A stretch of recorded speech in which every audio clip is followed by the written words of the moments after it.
Hello students, this is Vipasha Garg. आज lecture है history of modern Indian art code 401। तो आज हमारी नेक्स्ट आर्टिस्ट हैं ये अमृता शेरगिल। ये अमृता शेरगिल का फ़ोटो है पुराना।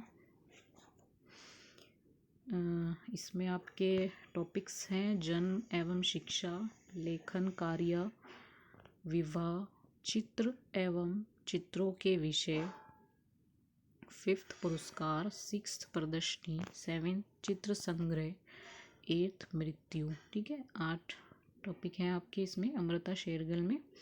और ये भी इम्पोर्टेंट आर्टिस्ट हैं आपकी। और अमृता शेरगिल अपने टाइम की काफ़ी अच्छी आर्टिस्ट रही हैं, काफ़ी फेमस रही हैं, इम्पोर्टेंट भी हैं ये।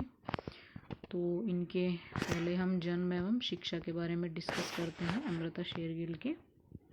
तो अमृता जी का जन्म हुआ था 30 जनवरी सन 1913 ईस्वी को बुडापेस्ट हंगरी में। ठीक है, 30 जनवरी 1913 इनका बर्थ ईयर है, ये याद रखना। और बुडापेस्ट हंगरी में हुआ था।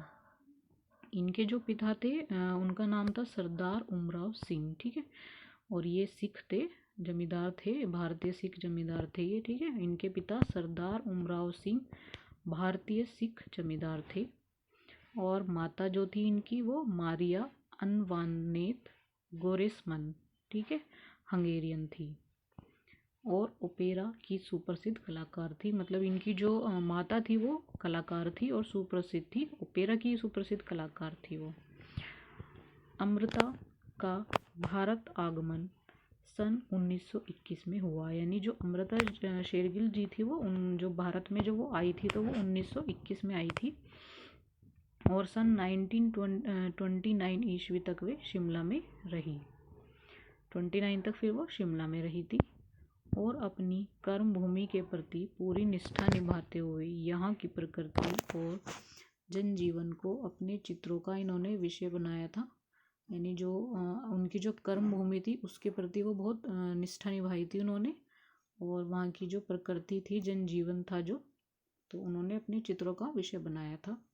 सन 1929 से सन 1914 ईस्वी तक अमृता ने पेरिस कला महाविद्यालय वियोक्स आर्ट्स में कला की विविध शिक्षा ग्रहण की। यानी 1929 से लेके 1934 तक इन्होंने जो पेरिस कला महाविद्यालय था उसका नाम था वियोक्स आर्ट्स। ठीक है, वहाँ पे इन्होंने शिक्षा ग्रहण की थी कला की। और प्रसिद्ध कला शिक्षक ल्यूसिन सिमोन के निर्देशन में काम किया। ये कला शिक्षक थे, इनका नाम था ल्यूसिन सिमोन। ठीक है, इनके निर्देशन में इन्होंने काम किया था, वर्क किया था। पेरिस में रहकर आपने ओल्ड मास्टर्स के कार्यों को देखा और परखा। यानी जब ये पेरिस में थी तो वहाँ पर इन्होंने जो ओल्ड पुराने मतलब जो मास्टर्स थे उनके कार्य को इन्होंने देखा था, परखा था, अच्छे से समझा था।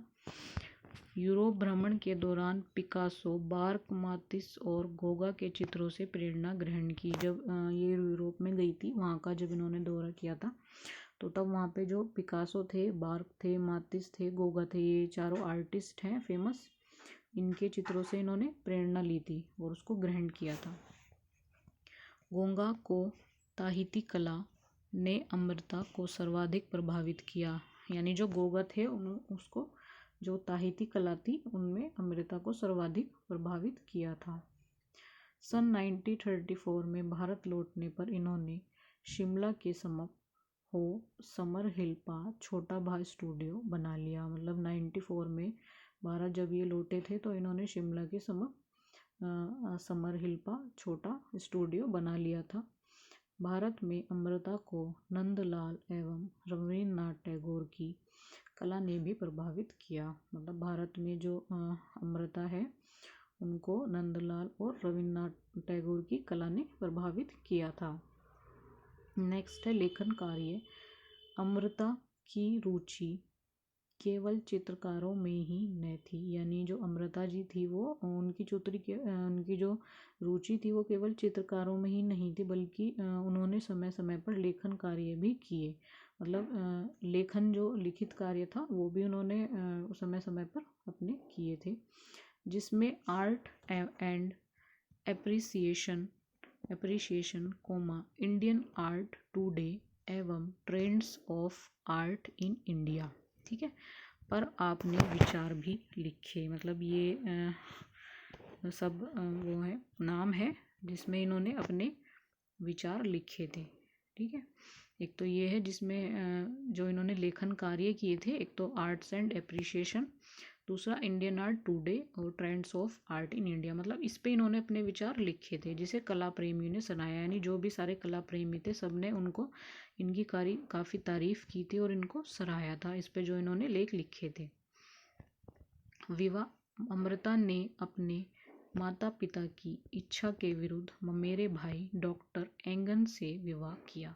यानी जो इनकी शादी हुई थी वो उनका नाम था डॉक्टर एंगिन। ठीक है, पर जो इनका जो विवाह हुआ था वो इनके माता पिता की इच्छा के विरुद्ध हुआ था। इनका ममेरे भाई थे उनसे हुआ था, तो इसलिए इनके जो मदर फादर थे वो एग्री नहीं थे, तो उनकी इच्छा के विरुद्ध ही इनका विवाह हुआ था। ठीक है, इनके हस्बैंड का नाम था डॉक्टर एंगिन। अब नेक्स्ट हेडिंग है चित्र एवं चित्रों के विषय।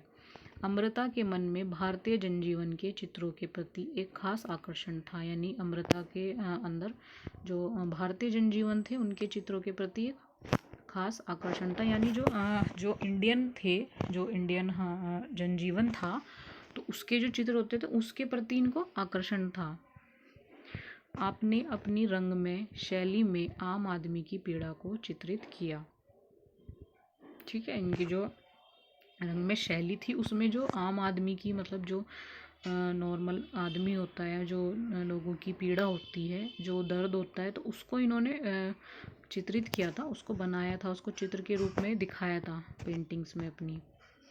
सन 1935 में बनाए चित्र मदर इंडिया, हिल मैन, हिल वुमेन, ये सारे इनके चित्र हैं जो इन्होंने 1935 में बनाए थे। ठीक है, एक तो मदर इंडिया है, हिल मैन है, हिल वुमेन भूख की त्रासदी अभिव्यक्त करते हैं। यानी जो ये चित्र थे इनके थ्रू इन्होंने बताया था। ठीक है, हिल मैन, हिल वुमेन, भूख की त्रासदी है ना, तो वही जो मतलब आम आदमी की जो प्रॉब्लम्स थी वो इन्होंने अपनी पेंटिंग्स के थ्रू बताई थी।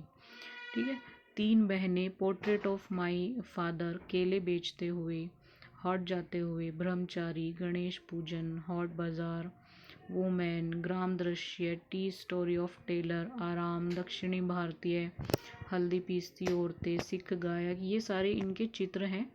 विश्राम करती स्त्री, हाथी का स्नान आदि चित्रों में भावपूर्ण चेहरे, बोलती आंखें और हाथ पैरों को मुद्राएं प्रमुख है।